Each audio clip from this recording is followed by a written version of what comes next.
everybody. How y'all doing today? All right. I would like to inform you all on the process of choosing a funeral home at a time of a loved one dies. Many families choose a funeral home who have the loved one remains who the funeral home that the loved one had used in the past before. But do it without doing any research on any prices whatsoever. They just choose a funeral home most of the time that the family used in the past. But you have choices to pick from because some funeral homes are very, very expensive. So I just want everybody to know that. First thing you want to do when you choose a funeral home is consider the location. After you choose the funeral home location, for example, some people have funerals at the grave site, some have the funeral at the chapel, some have it at the church. So you do have a choice. You don't have to have it at church, cemetery, whatever you want to have it at. You can have it wherever you want it. And make sure the funeral home has also enough parking to accommodate you and your family and your friends. Because some funeral homes have very, very small parking lots as well.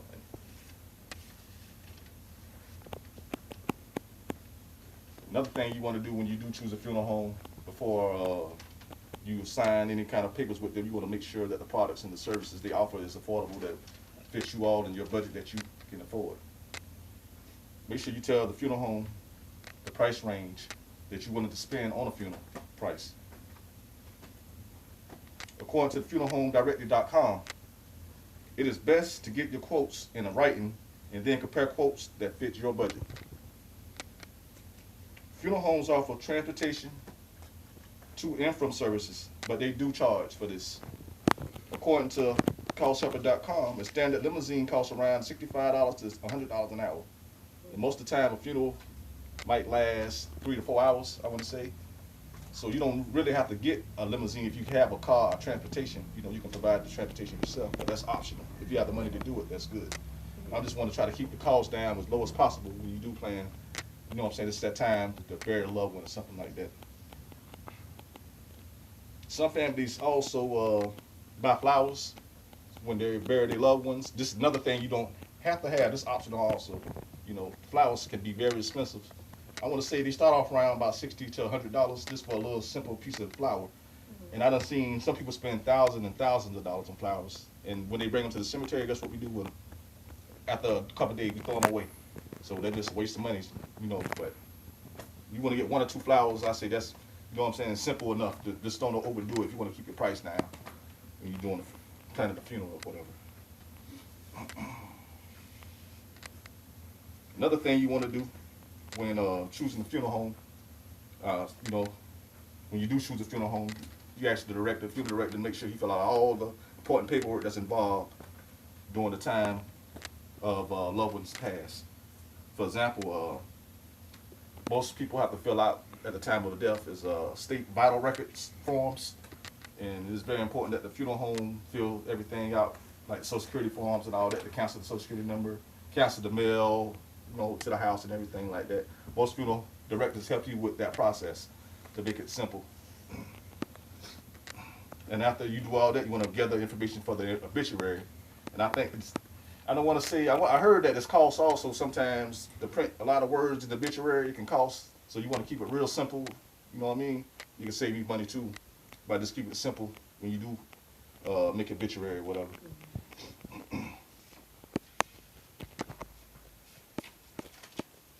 In conclusion, according to Family's First Funeral Home, the funeral home coordinator should always help the family with all arrangements to coordinate with the funeral at all times.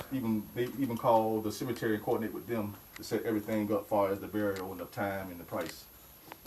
Just remember to keep the costs down.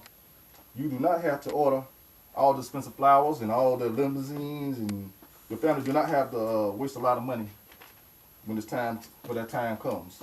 But with a simple budget, you can literally save your family a couple of thousands of dollars by analyzing the funeral homes, the products they sell, and the services they provide. And that's the end of my speech. Any questions or thing like that when it comes to time? What about trying to hold the cost down by getting a prepaid funeral? A prepaid funeral. That's a good smart idea too. You want to get a prepaid funeral because you know the economy changes all the time. So one day a regular funeral might cost $4,000. The next year it might be $6,000, $7,000. So the earlier you do plan for a funeral and make arrangement to get a burial, the cheaper you and the more money you'll save. Any more questions? That'll be it. Well, I have just one question. I'm sorry, Okay. and I don't know if you know or not, but I'm going to ask you anyway. Mhm. Okay, what if and it may not even be legal. What if say maybe your loved one died, you have a big property and you want to bury them on your property?